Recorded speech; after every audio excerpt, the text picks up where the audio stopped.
Welcome back. You're watching Global Eye. Pan-nation anti-quota protests have pushed Bangladesh to the edge. Several people have been killed so far since protests took place across the country demanding the removal of quotas in government jobs, and the protests have turned violent. University students are at the forefront of the unrest that has been going on for over 2 weeks now. Protests erupted after a recent High Court ruling reinstated 30% quota in civil service posts for children of freedom fighters who participated in the country's liberation movement in 1971.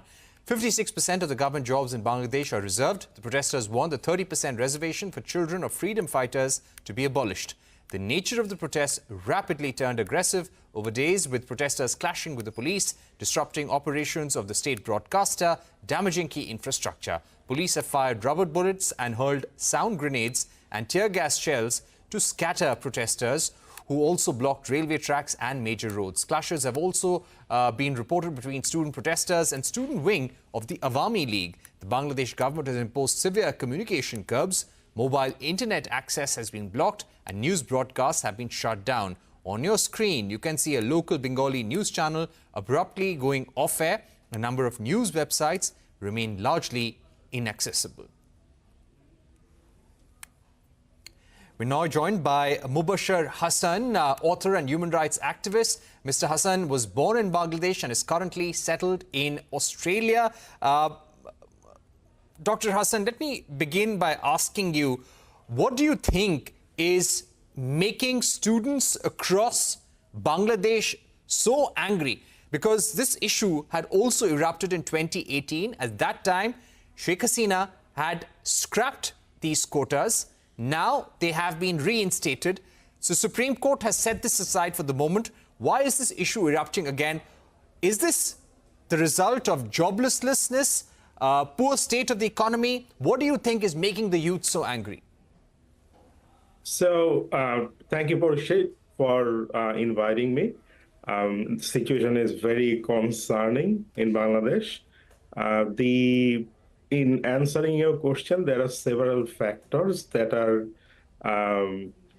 integral to understand what is happening in Bangladesh. First of all, as you correctly said, there are not enough economic opportunity and employment opportunity for the youths in the country. If you see the surveys that is being conducted in the past decade, many surveys found that Bangladeshi youth are not really happy or hopeful about the future in the country.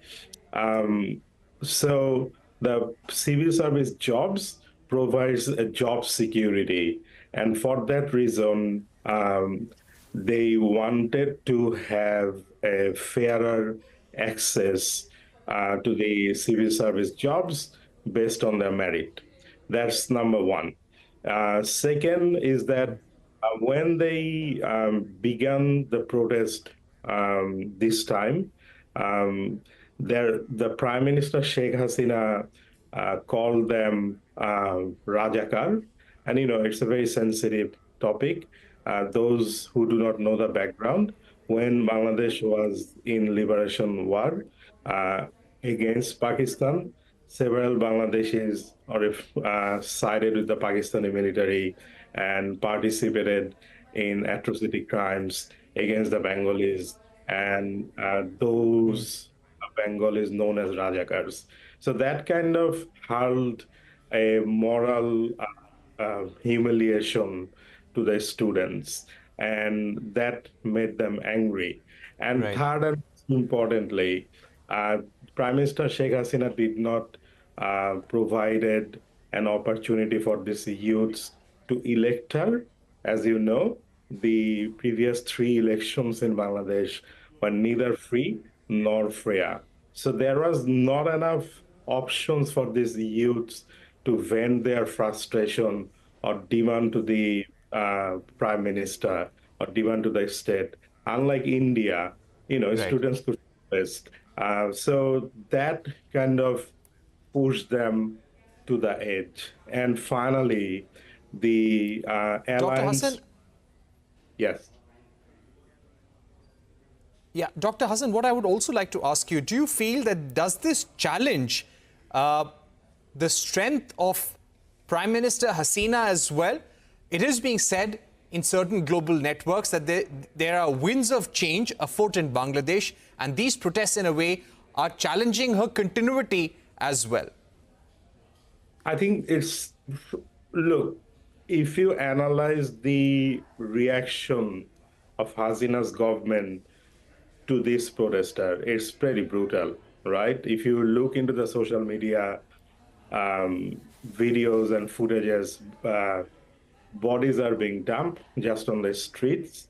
And this seriousness, a serious type of reaction from the state, which many human rights organizations would call very oppressive and brutal, would indicate that she is feeling threatened.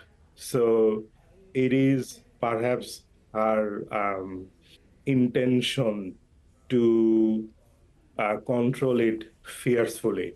I just wanted to say one thing which is quite important to understand.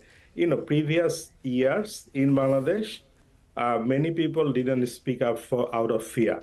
So fear was an integral part of this government to persist. But what this Generation G or the young Bangladeshis have demonstrated for the past few weeks is that they broke free of fear.